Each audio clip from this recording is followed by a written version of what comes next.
খুলনায় tank lorry শ্রমিক নেতাকে গ্রেপ্তারের প্রতিবাদে ধর্মঘটে নেমেছে শ্রমিকরা। এর জেরে খুলনা সহ ১৬ জেলায় জ্বালানি তেল সরবরাহ ও পরিবহন বন্ধ রয়েছে। তবে এখন পর্যন্ত ধর্মঘটের কারণে ডিপোগুলোতে জ্বালানি তেলের সংকট দেখা যায়নি জানিয়েছেন সংশ্লিষ্টরা।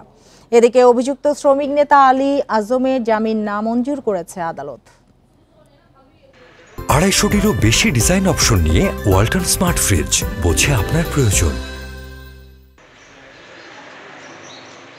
নাশকতার মামলায় খুলনা বিভাগীয় ট্যাঙ্ক লরি শ্রমিক ইউনিয়নের সাধারণ সম্পাদক আলী আজিমকে গ্রেপ্তার করা হয় রোববার দুপুরে।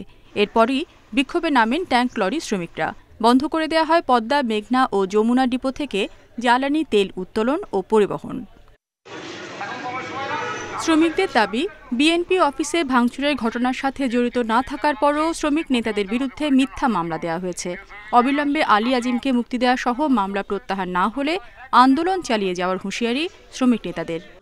আমাদের সাধারণ সম্পাদক আলী আজিম সাহেবের মুক্তি, নিঃশর্তে মুক্তি এবং মিথ্যা মামলা প্রত্যাহার না করা পর্যন্ত আমরা কর্মবিরতিতে থাকবো। যতক্ষণ পর্যন্ত আলী আজিম ভাইয়ের নামে এই মিথ্যা মামলা প্রত্যাহার না হবে এবং তাকে মুক্তি দেওয়া না হবে, ততক্ষণ পর্যন্ত আমরা কোনো শ্রমিক গাড়ি চালাবো না।